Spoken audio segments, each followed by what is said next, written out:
Hello friends, very important series કે આપણા રાષ્ટ્રીય ચિહ્નોની જે આ સિરીઝ છે નાના નાના વિડીયોની આપણે કોમ્પિટિટિવમાં ખૂબ જ કામ લાગવાની છે. આમાંથી ઘણા પ્રશ્નો આપણને પૂછાઈ જાય છે. ચલો આજે કરીએ રાષ્ટ્રગીત વિશે.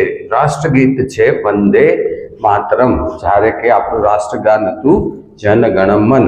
તો રાષ્ટ્રગીત લખ્યું કોણે? બધાને ખબર હોય છે, બંકિમચંદ્ર ચેટર્જીએ લખ્યું. પૂછાશે ક્યારેય પૂછાશે નહીં, કારણ કે હવે તો લેવલ ઘણું સારું થઈ ગયું છે, તો આ નહીં પૂછાય. પૂછાશે શું કે જે આ રાષ્ટ્ર ગીત વંદે માતરમ છે એ ક્યાંથી લેવામાં આવ્યું? તો એ લેવામાં આવ્યું હતું આનંદ મઠ નામની નવલકથા જે બંકિમચંદ્ર ચેટર્જીએ લખેલી 1982માં. This is important information.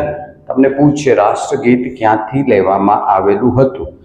વધુ ઉપર જશો તો એમ પણ પૂછી નાખે કે આનંદ મઠ ક્યારે લખાણી હતી. યાદ રાખજો 1882. સોરી, હું 1982 બોલી ગયો. તો 1882 આ બે માહિતી ઇમ્પોર્ટન્ટ છે. આપણને ખબર છે કે રાષ્ટ્રગીત અને રાષ્ટ્રગાન એને સમાન દરજ્જો આપવામાં આવે છે, એટલે આપણે વંદે માતરમને પણ એટલો જ દરજ્જો મળે છે જેટલો રાષ્ટ્રગીતને મળે છે. તો તમને એવું પૂછી નાખે કે રાષ્ટ્રગીતને તાલબદ્ધ, એટલે કે જ્યારે આમણે તો લખ્યું હતું, તો જે લખેલું ગીત છે એને ગવાય એવું તાલબદ્ધ કોણે કર્યું? તો નામ યાદ રાખજો, યદુનાથ ભટ્ટાચાર્ય. યદુનાથ ભટ્ટાચાર્યએ તેને તાલબદ્ધ કરેલું હતું. તો યદુનાથ ભટ્ટાચાર્ય નામ યાદ રાખજો.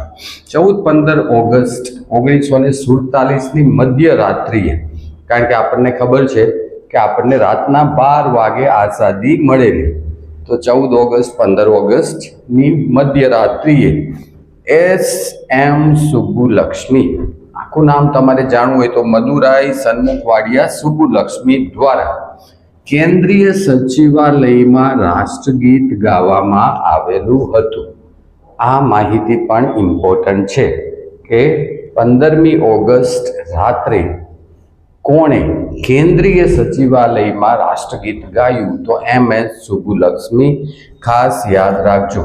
રાષ્ટ્રગીત વિશે આ વસ્તુ પૂછાય છે, રાષ્ટ્રગાન માટે નથી પૂછાતું, કારણ કે એ આપણને ગોખાઈ ગયું છે કે જનગણ મન 52 સેકન્ડમાં પૂરું કરવાનું છે, એ આપણને બધાને ખબર છે. પરંતુ હવે પૂછશે તમને આપણું રાષ્ટ્રગીત કેટલા સેકન્ડમાં પૂરું કરવાનો પ્રોટોકોલ છે? તો રાષ્ટ્રગીત છે એ 65 સેકન્ડમાં પૂરું કરવાનો પ્રોટોકોલ છે. અથવા તો તમને ઓપ્શનમાં ક્યારેક આમ પણ હોય 1 મિનિટ 5 સેકન્ડમાં પૂરું કરવાનો પ્રોટોકોલ છે. એટલે આ માહિતી પણ યાદ ખાસ કરીને રાખજો. ત્યારબાદ સૌ પ્રથમવાર આ ગીત ક્યારે ગવાયું? તો 1896માં ભારતીય રાષ્ટ્રીય કોંગ્રેસ કોલકાતાના 12મા અધિવેશનમાં કોણે ગાયું? રવિન્દ્રનાથ ટેગોર. રવિન્દ્રનાથ ટેગોર 1896 12મી અધિવેશન કોંગ્રેસ, એમાં સૌ પ્રથમવાર વંદે માતરમનું ગાન થયેલું હતું. ત્યાર પછી હંમેશા પૂછાય કે રાષ્ટ્રગીતનો અનુવાદ હિન્દી, ઉર્દુ ને ઇંગ્લિશમાં કોણે કરેલો છે? તો યાદ રાખજો, ઇંગ્લિશની અંદર શ્રી અરવિંદે કરેલો છે. ઇંગ્લિશની અંદર વંદે માતરમનો અનુવાદ શ્રી અરવિંદે કરેલો છે. હિન્દીમાં અરવિંદ ઘોષે કરેલો છે. અને આરિફ મોહમ્મદે ઉર્દુમાં, આરિફ મોહમ્મદ ખાન, એમણે ઉર્દુમાં એનો અનુવાદ કરેલો છે.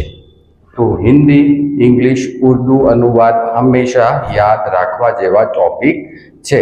તો રાષ્ટ્રગીત વિશે આટલા ટોપિક, એટલે કે આટલા પોઈન્ટ તમને ખબર હોવા જોઈએ. ફરીથી એક વખત ક્વિક રિવિઝન કરી લઈએ. 24 જાન્યુઆરી 1950માં સ્વીકારવામાં આવ્યું, આનંદ મઠમાંથી લેવામાં આવ્યું, યદુનાથ ભટ્ટાચાર્ય. ત્યાર પછી 65 સેકન્ડ.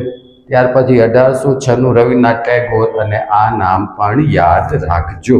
જલ્દી તમારી બુકમાં નોંધ કરી લ્યો. આમાંથી ક્યાંક ને ક્યાંક એક આધા 2 પ્રશ્નો આવશે. આ સિરીઝને આપણે છેક સુધી પહોંચાડશું, એટલે કે તમામ રાષ્ટ્રીય ચિહ્નોની આ સિરીઝ આપણને આ જ ચેનલ ઉપર મળી જશે. અગાઉના વિડીયો ન જોયા હોય તો જોઈ લેજો, સબસ્ક્રાઈબ કરજો, સાથે રહેજો. સાથે મળીને જરૂરથી સફળ થઈશું. ઝેનિથની અંદર ઓફલાઈન ક્લાસ માટે આવવું હોય તો આપનું સ્વાગત છે. Thank you.